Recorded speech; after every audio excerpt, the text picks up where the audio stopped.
Hey everybody, welcome back to Goodale Farm. I'm Peter. So in my earlier video, if you just saw it, I mentioned I got a new rototiller.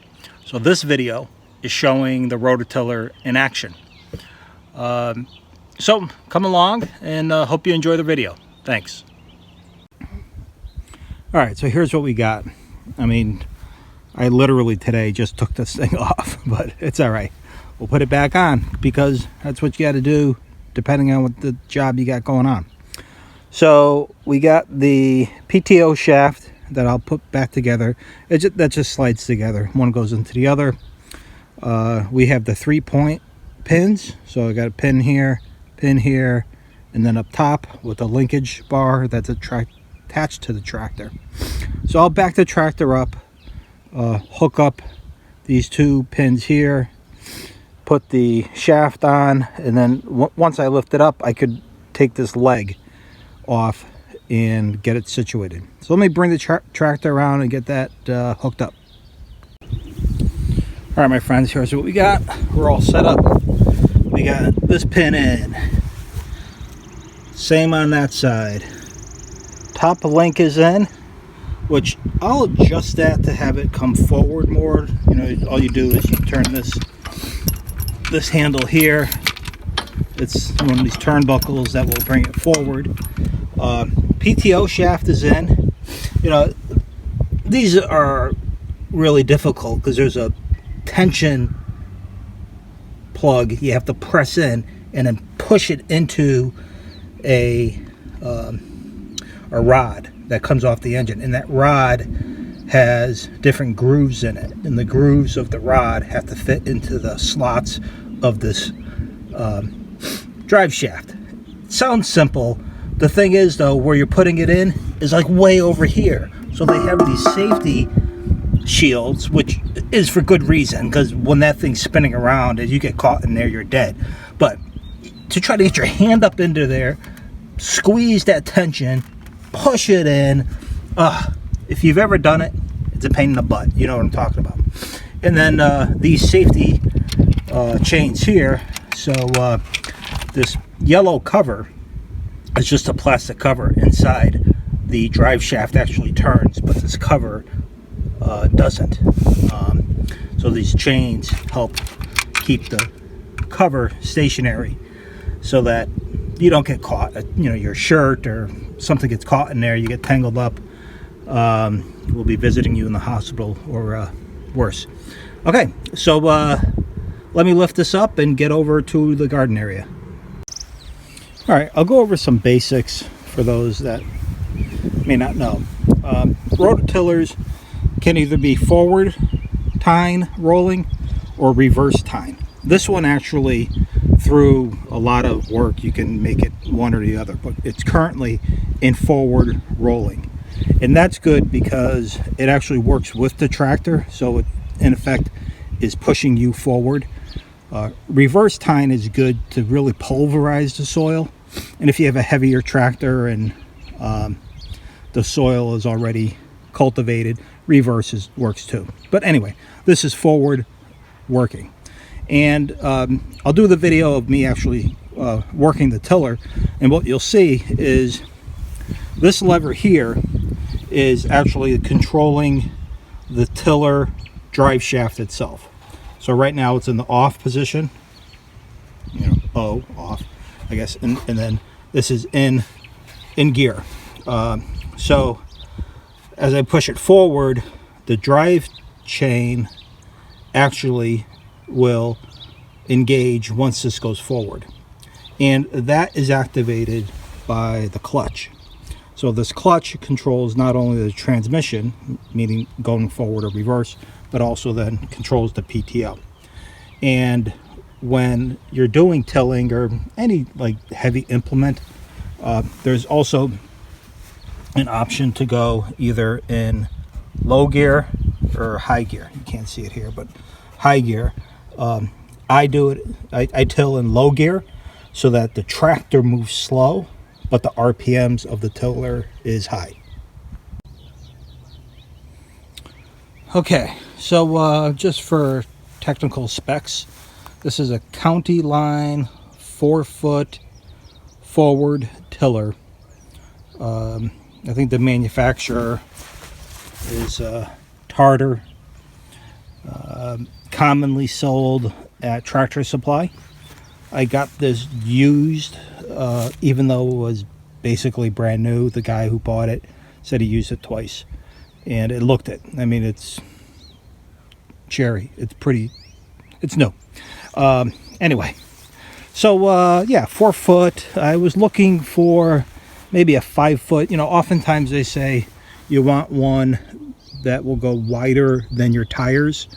This way your tire tracks will be tilled as you're going through it. But everything on my tractor is about a 4 foot, and I figured, 4 foot is fine. I'm not too fancy when it comes to things, and even if at some point I want to take this on the road and do tilling for somebody else, the smaller tiller might be better to get into people's backyards or gates or whatever. So I was cool with the 4 foot. Anyway, the tractor that I use, as mentioned earlier, is a Mahindra 2516. I think it's a 25 horse, 26 horse. Handles this tiller just fine. All right, let's go over and show what I got going on. And then coming on the other side, we have this lever, which really just lifts the implement up or down. So obviously when you're tilling, it's completely down, and when you're done, you lift it up and turn around and go back at it the other way. All right, so let's see how this works out. I think what I'll do first is the untilled, or not recently tilled, section first. Go back and forth, maybe do a crosshatch pattern, and then I'll do the full length just to make it a contiguous cultivated area. All right, Lacey, you good with that? That okay for you? You can quality check? All right, let's go. All right, we have this plot, the old garden, that I'm going to hook up the rototiller and till this section here.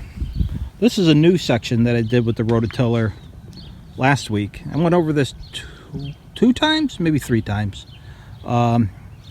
So here we have a combination of old garden, some wood chips in here, and then grass. So we'll see how the rototiller does. I think it will do pretty good. I'll try to stay away from the fence area. I'll get as close as I can, which should be fine. All right, let me hook up the rototiller and get that going.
Look at that.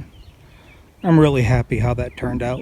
I mean, from the before pictures, this section was the previous garden, and then this section was brand new tilled. This is where it was grass, so we just extended the garden out.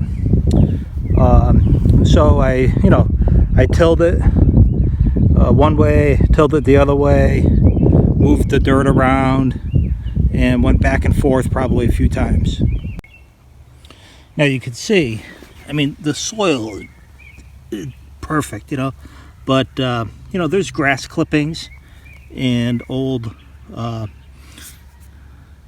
organic stuff that needs to break down.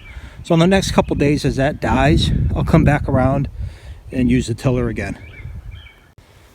You know, it's amazing as you go through it, the amount of rocks you come up with. I mean, you know, these aren't major. I mean, I did hit some major ones that I pulled out, but you know, there's rocks everywhere. You know, the other thing that you have to deal with is at the end of the path when you lift the tiller, it leaves a little bit of an indentation, and then even on the sides, it kind of mounds up some.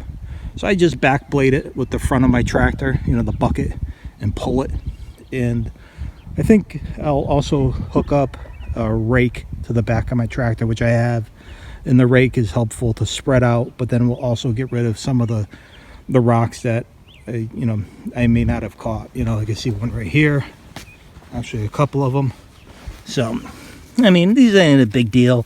We're gonna put landscape fabric over this and then plant on top of it. But anyway, wanted to share this with you. Again, happy with how this came out.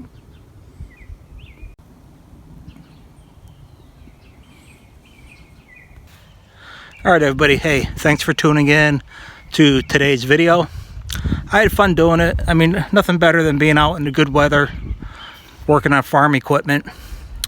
It's a nice evening, so I hope you're enjoying your day. And until next time, take care.